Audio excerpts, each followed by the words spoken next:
Hello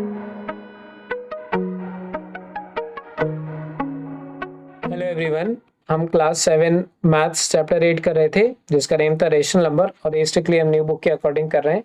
इसकी exercise 8.2 complete करना हमने स्टार्ट किया था, जिसकी प्रीवियस वीडियो में क्वेश्चन 3 तक हम कंप्लीट कर चुके हैं। आज हम देखेंगे क्वेश्चन नंबर 4। देखिए क्वेश्चन 4 में लिखा हुआ है फाइंड द वैल्यू ऑफ, तो हमें वैल्यू फाइंड करनी है। वैसे इसमें बेसिकली कंप्लीट क्वेश्चन में हमें डिवीजन सीखना है, डिवाइड करना सीख रहा है रेशनल नंबर को।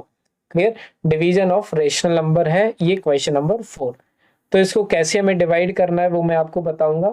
सबसे पहले हम क्वेश्चन 4 का फर्स्ट पार्ट करेंगे।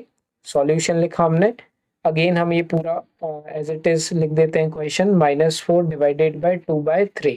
क्लियर, हम जानते हैं अगर किसी भी नंबर के डिनोमिनेटर या फिर नीचे कुछ ना हो तो हम क्या लिख सकते हैं, वहां पर 1 लिख सकते हैं। तो -4 के नीचे मैंने 1 लिख दिया और डिवाइडेड बाय 2/3। क्लियर, अब आप ध्यान से समझिए एक बात, इसमें क्या होता है कि डिवाइड में आपको first value as it is लिखनी होती है। -4/1 लिखा हुआ है तो ये आप एज इट इज लिख दीजिए -4/1। अब ये जो डिवाइड है ये कन्वर्ट हो जाता है हमारा मल्टीप्लाई में। ये डिवाइड जो है वो कन्वर्ट हो जाता है मल्टीप्लाई में। बस आपको करना क्या रहता है कि ये जो सेकंड वाली वैल्यू रहती है इसको आपको रेसिप्रोकल कर देना पड़ता है या फिर उल्टा कर देना होता है। जैसे 2/3 लिखा हुआ है तो यहाँ पे आपको क्या लिख देना पड़ेगा, 3/2।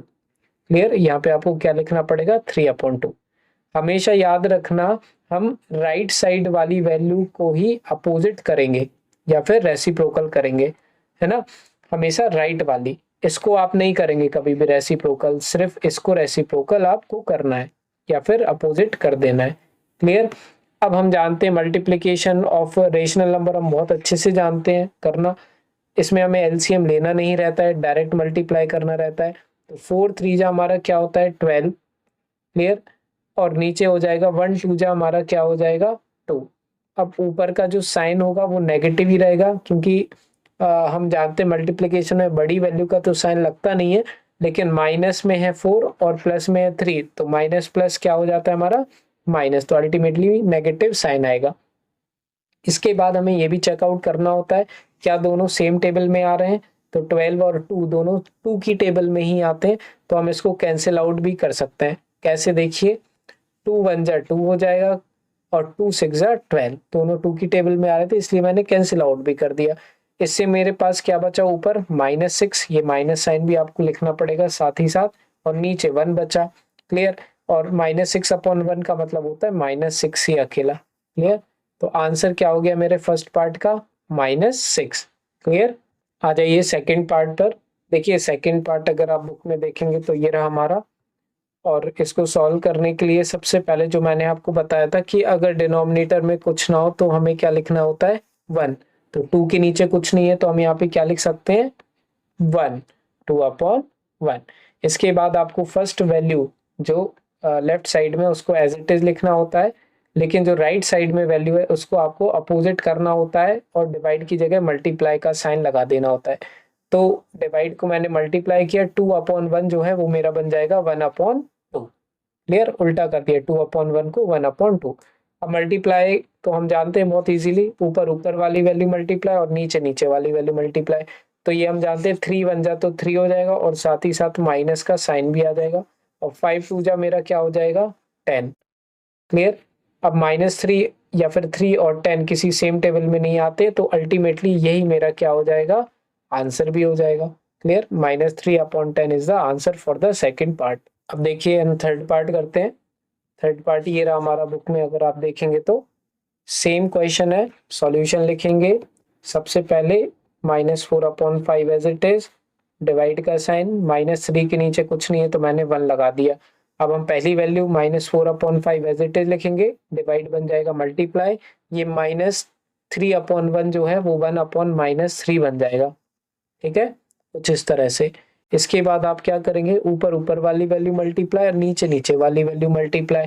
तो 4 बन जाए तो होता है हमारा क्या 4, और साथ ही साथ माइनस का साइन आएगा। इसके साथ साथ नीचे 5 3 जा 15 होता है, साथ ही साथ माइनस का साइन आएगा। माइनस माइनस साइन हमारे कैंसिल हो जाएंगे।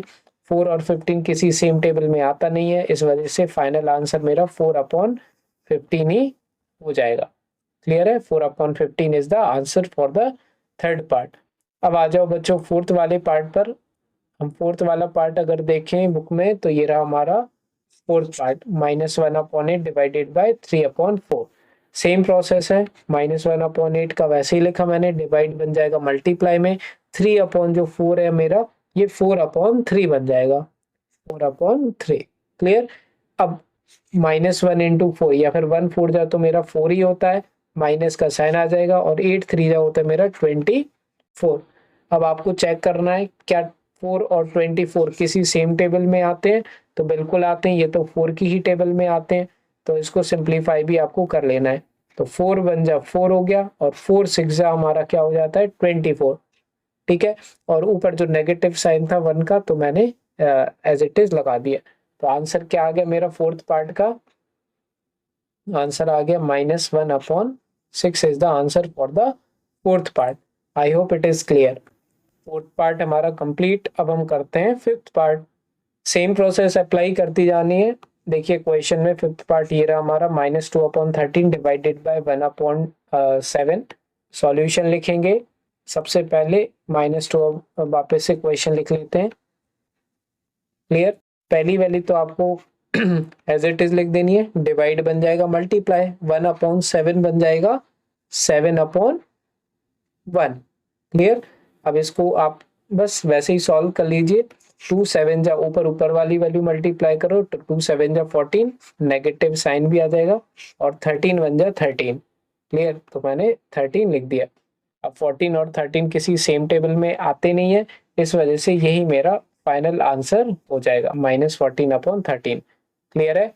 तो फिफ्थ पार्ट भी हो गया हमारा। अब हम आ जाते हैं सिक्स्थ वाले पार्ट पर। बुक में देखेंगे तो सिक्स पार्ट ये रहा मेरा।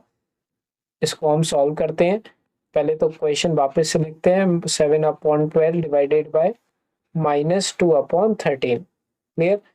अब क्या करेंगे, -7/12 तो इस साइड वाला तो मुझे एज इट इज लिख देना है, डिवाइड में कन्वर्ट हो जाता है मेरा मल्टीप्लाई में, और ये -2/13 जो लिखा है ये 13/-2 बन जाएगा। क्लियर है। इसके बाद आप क्या करेंगे, इसको सिंप्लीफाई कर दीजिए। तो कैसे करेंगे सिंप्लीफाई, इन दोनों को मल्टीप्लाई कर दो, 13 7 जा या 7 13 जा। इनकेस आपको 13 की टेबल नहीं आती है तो आप डायरेक्ट मल्टीप्लाई भी करके देख सकते हैं। 3 7 3 21, 7 1 7 8 9, तो 91 आ रहा है मेरा, है ना। 13 को जब मैंने इन दोनों को मल्टीप्लाई किया 7 और 13 को, तो ये मेरा आ गया -91, क्योंकि नेगेटिव साइन है तो मुझे लिखना पड़ेगा। 12 की टेबल सबको आती है, 12 2 जा 24 होता है, और ये माइनस का साइन भी आ जाएगा। क्लियर। इसके बाद अब हम क्या करेंगे, सोचेंगे क्या किसी सेम टेबल में 91 और 24 आता है क्या, तो नहीं आता है, लेकिन मैं ये नेगेटिव और नेगेटिव साइन काट सकता हूँ। तो अल्टीमेटली मेरा आंसर क्या हो जाएगा, 91/24। क्लियर। तो बच्चों अब सिक्स्थ पार्ट भी हमारा हो चुका है कंप्लीट। अब हम आ जाते हैं सेवेंथ पार्ट, जो कि हमारा लास्ट पार्ट। क्लियर। देखिए सेवेंथ पार्ट में क्या लिखा हुआ है, बेसिकली वही सेम क्वेश्चन है हमारा एग्जैक्टली। तो सॉल्यूशन लिखते हैं, वापस से क्वेश्चन लिखते हैं, डिवाइडेड बाय ब्रैकेट में हटा देता हूँ, -4/65 लिखता हूँ। First value 3/13 as it is, divide बन जाएगा मल्टीप्लाई में, और 4/65 जो था वो मीन्स -4/65 जो था वो 65/-4 आप लिख सकते हो। क्लियर। अब यहाँ पे आपके पास दो तरीके हैं मल्टीप्लाई में, एक नीचे और एक ऊपर वाली वैल्यू कट भी सकती है। तो अगर आप कैंसिल आउट करना चाहें तो 13 1 जा 13, 13 5 जा 65, दोनों के दोनों 13 की टेबल में आते हैं, तो आप कैंसिल आउट करके भी लिख सकते हैं। और अगर आप वैसा ना करना चाहें तो आप डायरेक्ट मल्टीप्लाई करके भी कर सकते हैं। तो 65 और 13 को मैं कहीं साइड में मल्टीप्लाई करके कर देता हूँ, 65 और 3 को। तो 3 5 जा होता है हमारा 15, 3 6 जा 18 + 1 19। तो जब मैंने 65 और 3 को मल्टीप्लाई किया तो 195 आ गया मेरा। और 13 और 4 को भी मल्टीप्लाई कर देते हैं हम। अगर 13 की टेबल आती है तो अच्छी बात है, नहीं आती तो आप ऐसे भी कर सकते हैं। 4 3 जा 12, 4 1 जा 4 + 1 5, 52। क्लियर। और ये नेगेटिव साइन नीचे हमें लिखना पड़ेगा। अब क्योंकि हमें चेक करना पड़ेगा क्या ये दोनों सेम टेबल में आते हैं कोई सी, है ना, तो वो भी हमें फाइंड आउट करना होगा। तो ये 195 और 52 दोनों 13 की टेबल में आता है। क्लियर, तो पहले मैं 195 को 13 से डिवाइड करके देख लेता हूँ क्या आता है। 13 बन जा 13। क्लियर, 19 में से 13 जाएगा तो 6 आएगा और ये 5। 13 5 जो होता है हमारा क्या 65। ठीक है, तो ये 13 से जब मैंने डिवाइड किया 195 को तो मेरा कितना आ गया 15 आंसर आ रहा है यहाँ पे। इसको मैंने जब 13 से डिवाइड किया तो मेरा कितना आया 15। इन द सेम मैनर आपको 52 को भी 13 से जब डिवाइड करेंगे तो अपना क्या आ जाएगा 52 को जब मैं 13 से डिवाइड करूंगा, ठीक है, 13 4 जा 52, तो कितना आंसर आ रहा है 4 आंसर आ रहा है। क्लियर, तो यहाँ पे आप क्या लिख देंगे 4 और नेगेटिव साइन तो लिखना ही है। तो हमारा फाइनल आउटकम क्या आ जाएगा, ये नेगेटिव साइन आप ऊपर भी ट्रांसफर कर सकते हैं इस केस में, तो -15/4।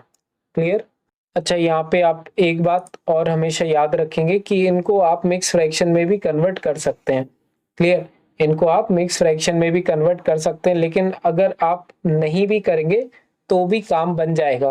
क्लियर, इसमें भी आपको कंप्लीट फुल मार्क्स मिलेंगे। क्लियर, तो बेसिकली अगर आप कन्वर्ट करना चाहें तो वो कर भी दोगे तो भी कोई उससे ज़्यादा फर्क पड़ेगा नहीं। इसको भी किया जा सकता है, इसको भी किया जा सकता है मिक्स फ्रैक्शन में, तो पहले तो आप इतना ही कर लो, काफ़ी है। क्लियर है, इसको भी किया जा सकता है। तो ये रहा बच्चों हमारा कंप्लीट चैप्टर जो कि रेशनल नंबर है। क्लियर, चैप्टर हमारा 8 हो चुका है कंप्लीट। इसके बाद देखेंगे हम चैप्टर नंबर 9 नेक्स्ट वीडियो में। कोई भी डाउट रहे तो कमेंट सेक्शन में पूछिए, किसी भी सब्जेक्ट में, किसी भी टॉपिक में। बाकी पसंद आई हो वीडियो लाइक करिए, सब्सक्राइब करिए चैनल को, अपने फ्रेंड्स को सजेस्ट करिए इस चैनल के बारे में।